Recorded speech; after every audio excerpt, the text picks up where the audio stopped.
Come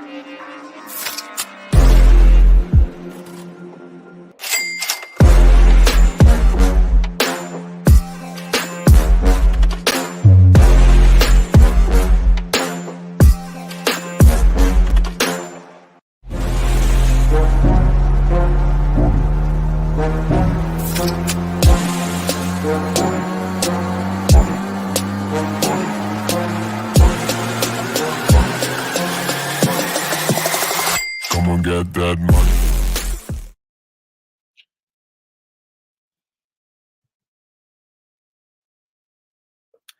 Hey y'all, what's going on? Welcome back to another edition of Black Dollar Coalition. Woo.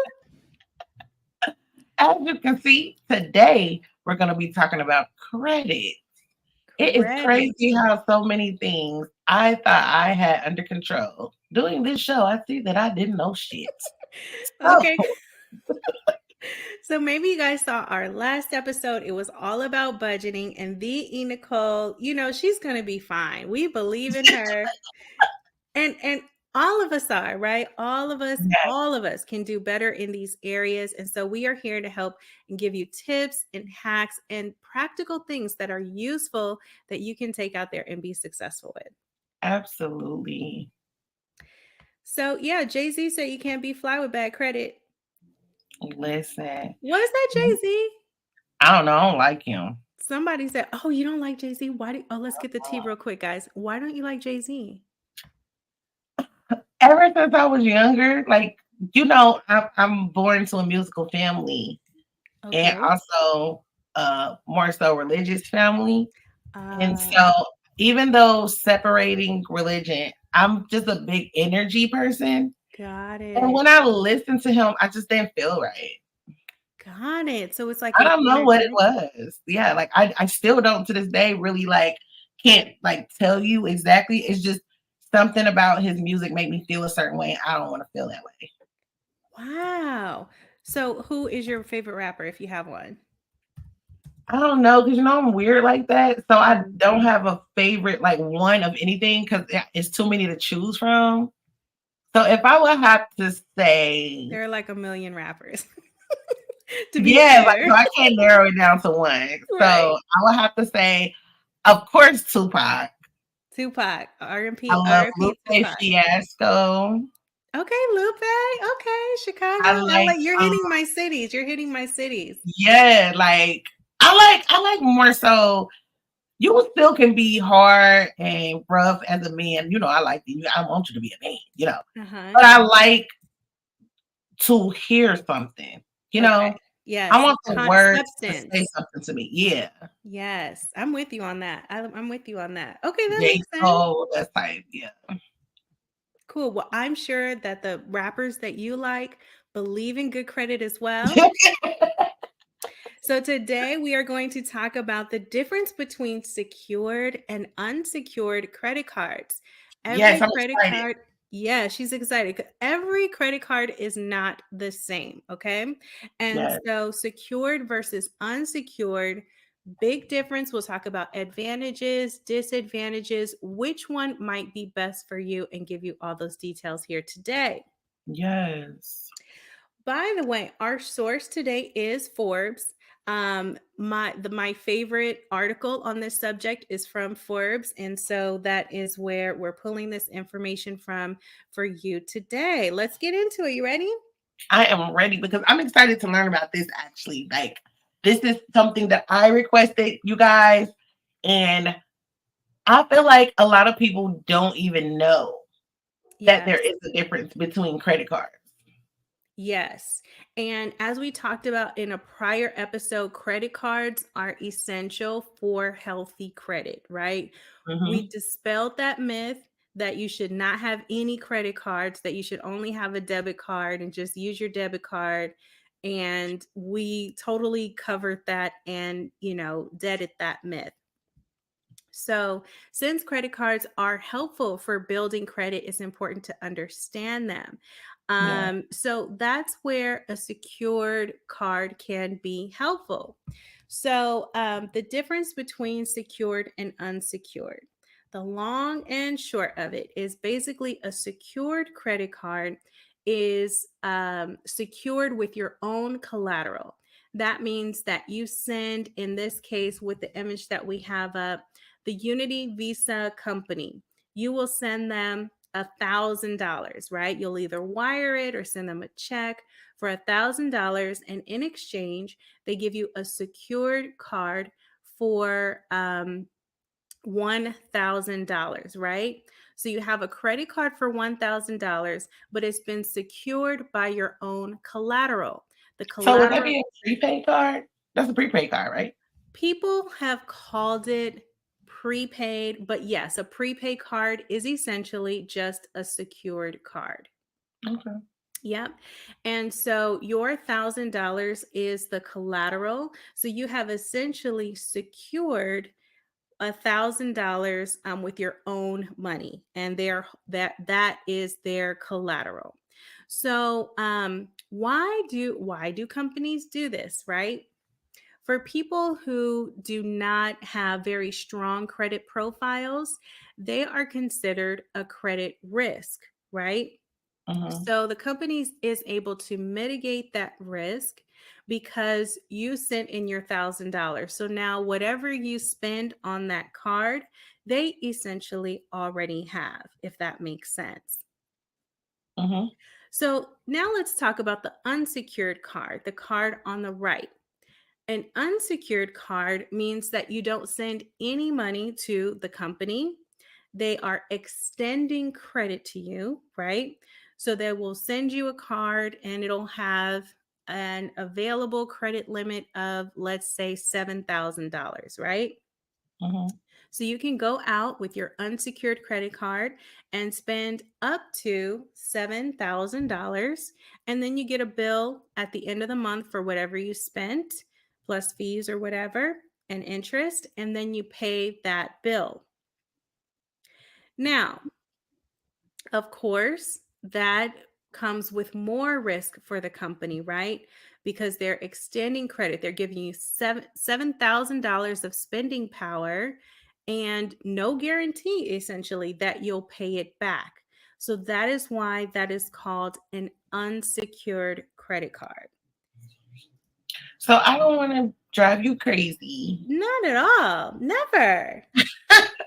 But is there a difference between a secured credit card and a prepaid card? There might be. Let me see what I can find. I don't have a lot of experience with prepaid cards. Essentially, it's the same kind of idea. But yeah, I believe it's just the wording.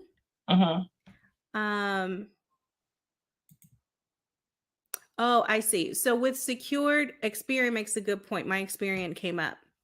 Okay. So with secured cards, those companies are actual credit card companies, and they are reporting your credit history and activity to the bureaus, which, as we're using this responsibly, is bolstering and boosting our credit, right? Okay. With a prepaid card, they might not do that. Right. Okay. So that's something good to know. Yes, that's a very good thing to know. So that was actually an excellent question. I can't believe she thought she was going to because I didn't want you to be like, listen now. No, but it's the same process in terms of how much you're putting up for collateral versus how much you can spend.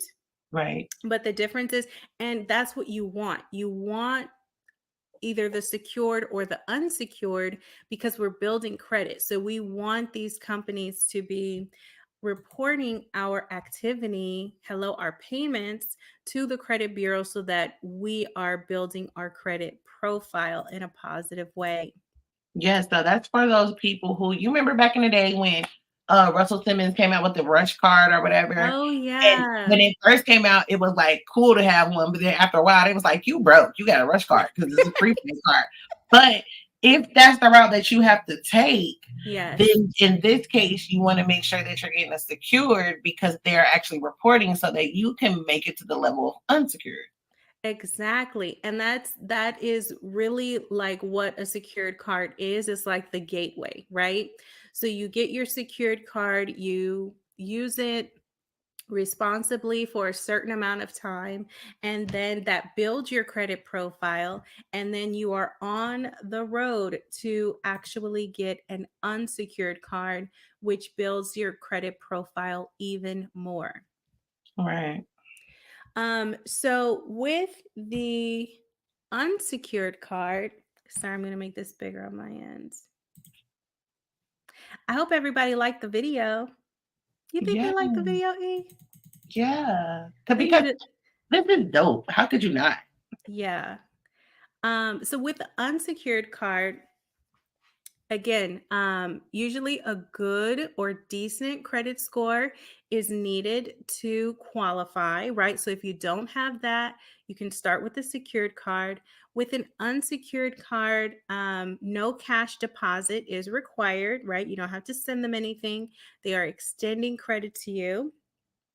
Also, something that we need to think about is that your unsecured credit cards will likely have lower interest rates. So the interest rate is how much you pay to the credit card company in exchange for them extending the credit to you. So the period of time between when you make the purchase and when you pay it back, there's interest on that money. So the unsecured cards will have lower interest rates, which is better for you. Lower rates, lower fees. Now, unsecured cards can help, tremendously help your credit, but they can also hurt your credit. They can hurt your credit if you overspend. I believe we talked about this in our other credit episode, E. But when it comes to your unsecured cards, you want to spend maximum, I hate saying this, 30% of your available credit On the secured? on the unsecured. Unsecured. And my number that I like to say, that I like to tell people, is actually 8%. Try to keep your credit card spending at 8% of your available credit. So just to do some quick math, if you have a credit card with a $1,000 limit, right? Your unsecured card has a $1,000 credit limit. That is your spending power. You want to spend no more than $80 on that particular card. Now, it's true. Now, people will say this because, and I have to give this disclaimer, because what I say differs than what other financial people will say. Other financial people will say, as long as it's 30% or less, that's fine. So that would be up to $300, right? But Mhm. I want people to know that going that high, even that 30 that everybody says is fine, it will not positively impact your credit over time. So it Mhm. might stay the same, so it won't hurt it, right? But we want our credit to go up and up and up and up every month. Right. So that isn't one thing to know about your unsecured credit cards. You want to be sure that you are staying at a very at a lowest possible usage for those credit cards, and it also limits the amount of interest that you're going to pay.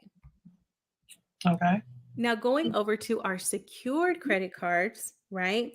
So these are ideal for people who have no credit cards yet, right? So, like if you just saw our last episode, Black Dollar Coalition, and you just learned, hey, I have to get some credit cards. Where do I start?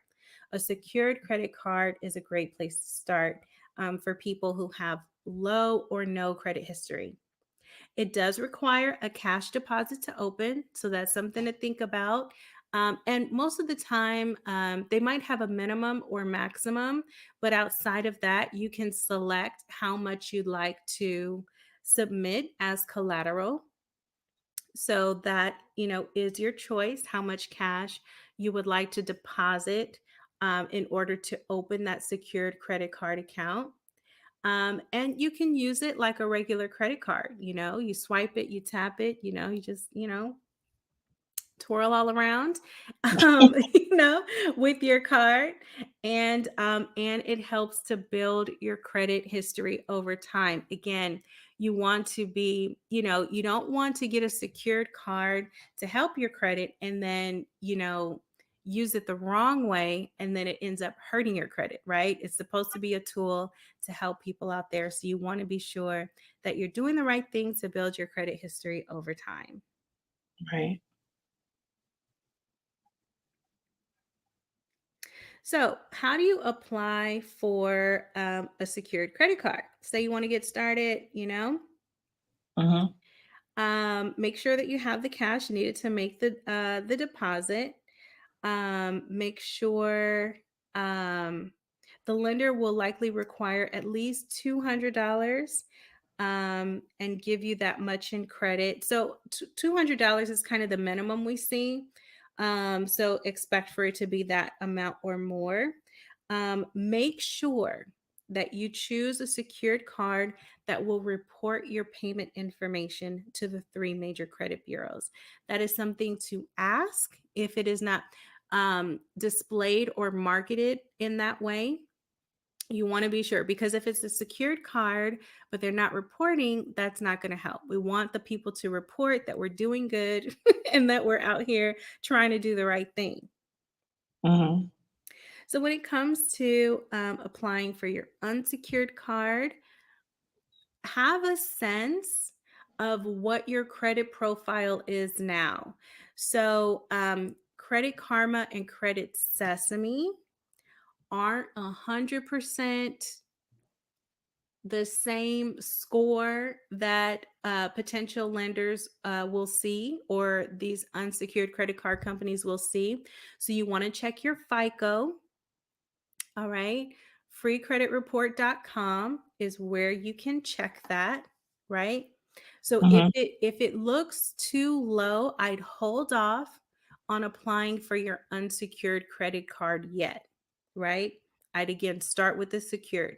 But if you've had a secured for a little while, or you have one credit card so far, you have an unsecured right now, and you're looking to apply for another one, it's okay to apply, but you want to look at your credit profile before these companies do a hard pull. Okay, so know kind of where you are. Again, freecreditreport.com. You can check your score. It was once a year. Since COVID, it's been twice a year. So you can go get your free report there. All right. And then you'll fill out your application form. Usually that can be done via online or by mail. And if you're approved, they'll send you a little credit card in the mail, and then you just activate it, and then you twirl around with that. So that has been the difference between secured and unsecured credit cards. We've gone through the kind of advantages and disadvantages of both, how they can help you, how to kind of figure out which one might be better for you at this stage. But long term, the goal is to have at least 3 unsecured credit cards in the future. So we're building up to that. Yeah. I'm excited. I'm learning with you guys. Again, we've said this a few times on previous episodes, but I want you guys to realize this is not you've been doing this, and this wrong. It's just tips and processes that can elevate us. And I'm learning right along with you guys. So I hope you guys are enjoying it. I hope you guys are soaking it in. And I hope you guys will come back for the next episode, because we have a lot in store for you guys. I'm so appreciative. I don't even feel like that word is saying enough, but I'm so appreciative to own a spot for doing this with me, because it's something that we really need in our community. And absolutely, I hope that we're making it enjoyable for you guys, because I don't want it to be like a boring, clear eyes guy's voice and just boring you guys to death. But I hope that you guys are really soaking it in, because our demographic really needs financial literacy. We need financial elevation, and we need generational wealth. And the only way to attain that is by changing our habits. Absolutely. And building on what we know by sharing the info that each of us has picked up along the way. We can definitely learn and grow from each other. And that's what we're here to do. That's what the Black Dollar Coalition is all about, you guys. Absolutely. So make sure you hit that like button on your way out. Please be sure that you are subscribed, because YouTube like unsubscribing people when you're talking the good old truth and helping people and being positive. So make sure you guys are subscribed to myself and On the Spot. And if you don't know where her link is, I don't know why, because it's right down there in the description. Okay. Always. So we'll see you guys next time. Bye.